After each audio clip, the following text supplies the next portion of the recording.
Es psicólogo, consultor en este tema, psicoterapeuta especialista en sectas, Asociación Iberoamericana para la Investigación del Abuso Psicológico de Barcelona. Bona tarda, Miguel.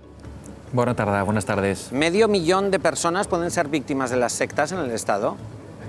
Al menos estas son las estimaciones que tenemos hasta el momento y sí que remarcamos la cuestión de que son estimaciones, probablemente a la baja, y que lo que vienen a señalar es la punta de un iceberg del cual todavía hay mucho trabajo por hacer en el terreno, especialmente de la cuantificación. Hay que tener en cuenta que el registro de estos grupos es inexistente, el número de personas afiliadas a estos grupos tiende a ser hinchado por los mismos grupos para dar así una apariencia de mayor respetabilidad, con lo cual, y a la par, el fenómeno es oculto, es decir, que tiende ya por definición a ocultar sus verdaderas actividades y bueno, entonces en estos sentidos es difícil determinar con precisión, pero estamos hablando de esas estimaciones que no distan mucho de estimaciones que tenemos también en la Comunidad Europea. Estamos hablando de un 0,8-0,9 de la población total afectada, con estimaciones a la baja, insisto.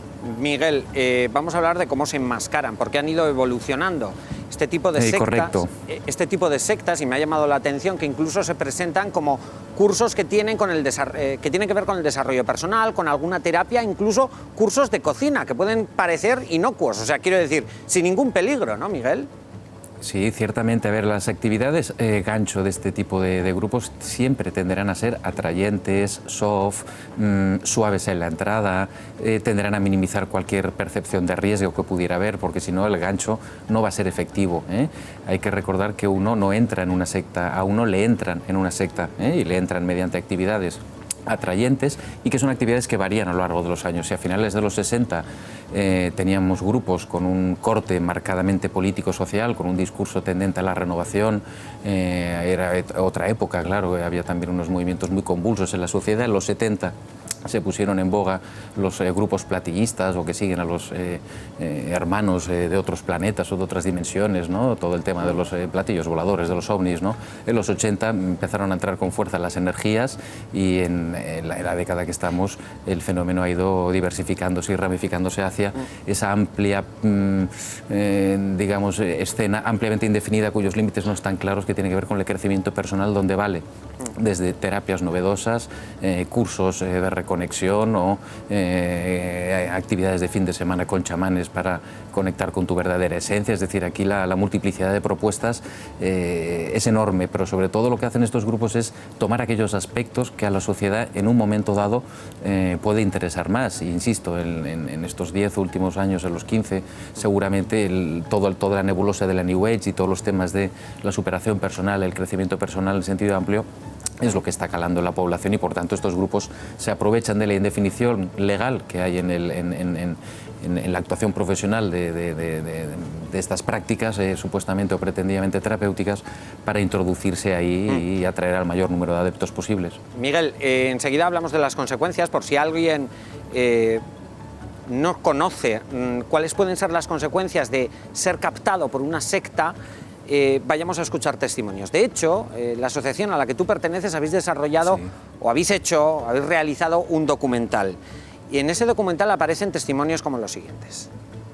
Una de les maneres gràfiques que tenia ella d'explicar-nos lo dolent que era, el que eren tots nosaltres amb ella, doncs ens va comparar com si fóssim un nadó que la mare li està donant al pit. És a dir, que el que es dedica el nadó és a xupar-la i exprimir del cos de la mare tot l'aliment que pugui, perquè ho explicarà aquesta idea, exprimir, no? I a més, quan la mare acaba de donar el pit al seu fill, doncs què fa? Doncs l'escopetja a l'espatlla i el nadó acaba fent un petit glob, no? I traient una mica que li sobra.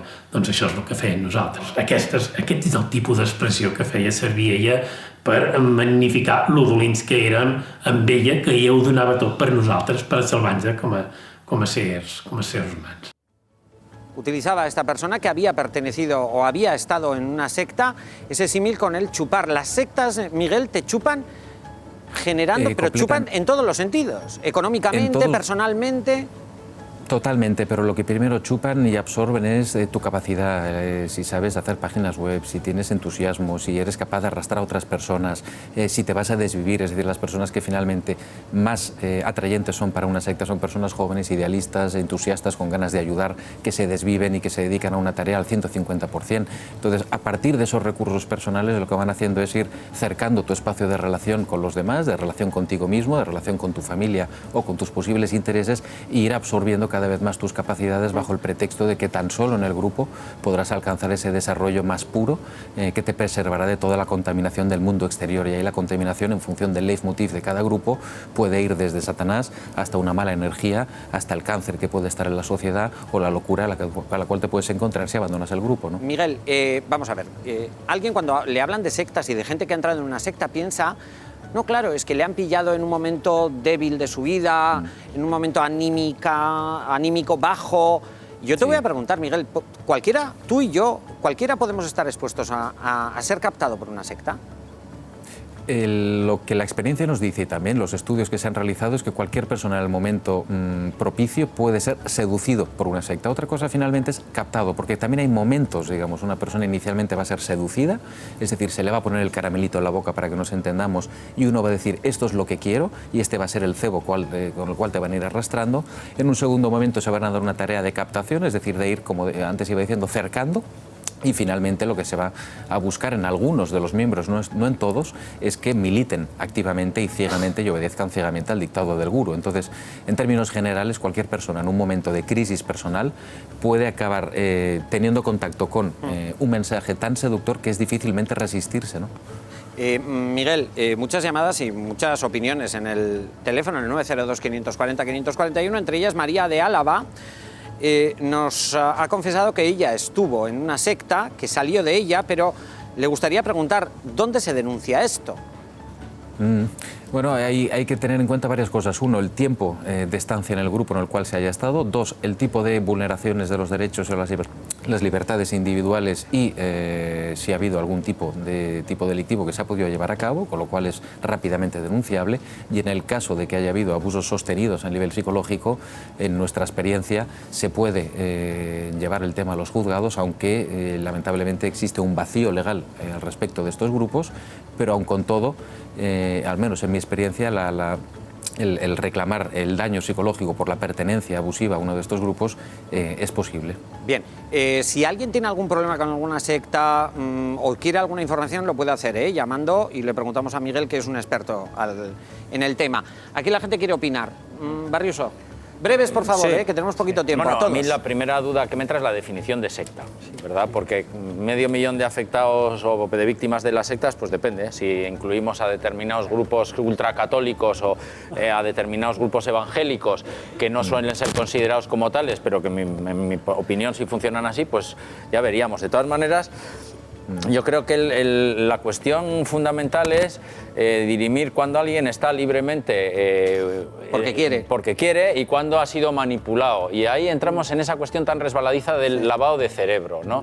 Y yo ahí creo que en esta sociedad tendríamos que hacer una regulación del lavado de cerebro, porque hay técnicas muy conocidas y se utilizan tanto por parte de las sectas como por parte de empresas que te quieren vender, como en determinadas campañas políticas, etcétera, etcétera. Ya, pero mira, interesante. Entonces, lo que estás planteando. Si eres una persona adulta, Miguel, ¿hasta qué punto? A ver, la pregunta puede ser, en las sectas hay gente que está porque quiere, sabiendo lo que hay, y a esas personas no les podemos, no sé, obligar a nada. Aquí es lo que marca el contortuliano, ¿no? Es decir, la línea fina divisoria, que ciertamente por eso decíamos también que son estimaciones a la baja, es decir, que si consideráramos dentro de esa habría que considerar qué grupos fueron considerados como objeto de análisis y cuáles otros pudieron quedar fuera, ¿no? Evidentemente las cifras variarían mucho, eso es cierto. En un segundo nivel de análisis es, bueno, el grado de responsabilidad de la persona. Claro, todos queremos creer, y antes en el debate del tema que tratabais anteriormente, alguien dijo, ¿no?, como que vivimos en una sociedad libre y somos libres de escoger.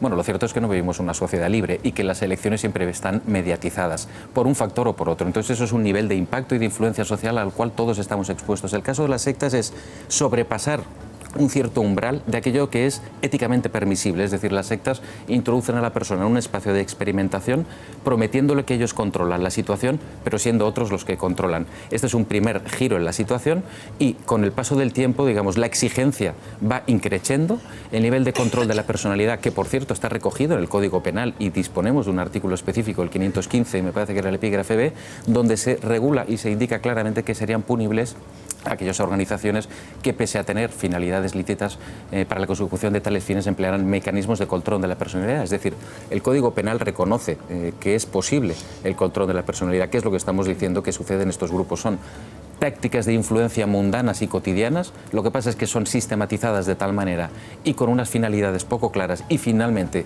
buscando doblegar y mantener a la persona dentro y anular su voluntad. Esto es la línea definitoria de estos grupos con independencia de su doctrina o su ideología, que puede ser muy variada. Aitor, buen día, habla. Ejemplo que también puede ser válido con otro tipo de empresas o colectivos que actúan de la misma forma pero con una función honesta y donde se le da la libertad a la persona, al individuo, a la hora de poder manifestarse. Estoy pensando desde el punto de vista de alimentación o de concepto de vida. Quiero decir, porque es un tema que, según lo estabas comentando, yo estaba imaginándome una serie de ejemplos, pero que yo creo que no son sectas. No los voy a poner porque yo creo que sería contraproducente para ellas. Claro, ahí siempre es ese área de solapamiento de cuestiones, ¿no? Porque, por ejemplo, también podríamos decir, bueno, pero si tomamos las grandes corporaciones y las grandes empresas y las exigencias sobre sus trabajadores, eso no es tipo secta. Hay límites en las cuestiones. Aquí, evidentemente, cuando hablamos de secta, hablamos de la presencia de un gurú carismático autoproclamado, al cual se debe una obediencia ciega. Si estamos hablando de un grupo de personas también que hacen el núcleo duro en torno al gurú, estamos hablando del despliegue de mecanismos de influencia sistemáticos, persistentes y que no son éticos y que persiguen doblegar y anular a la persona, y finalmente hablamos de un daño, sea emocional, personal, familiar o incluso a nivel social, porque no olvidemos que estos grupos, tomando de aquí y de allá y haciendo un corta y pega de diversas doctrinas, ideologías o cuestiones que pueden ser muy aceptables y estar muy extendidas en la sociedad, lo que finalmente hacen es darles la vuelta y por lo tanto también socialmente generan un daño estos grupos, porque aquello que hay de bueno en determinadas propuestas, sean comerciales, en cuanto a los alimentos, en cuanto a la terapia, al final las acaban pervirtiendo estos grupos, ¿no? Miguel, te tengo que despedir, pero gracias por haber acudido a nuestra llamada. Miguel Perlado... Gracias a vosotros. Moltes gràcies. A vosotros. Vamos a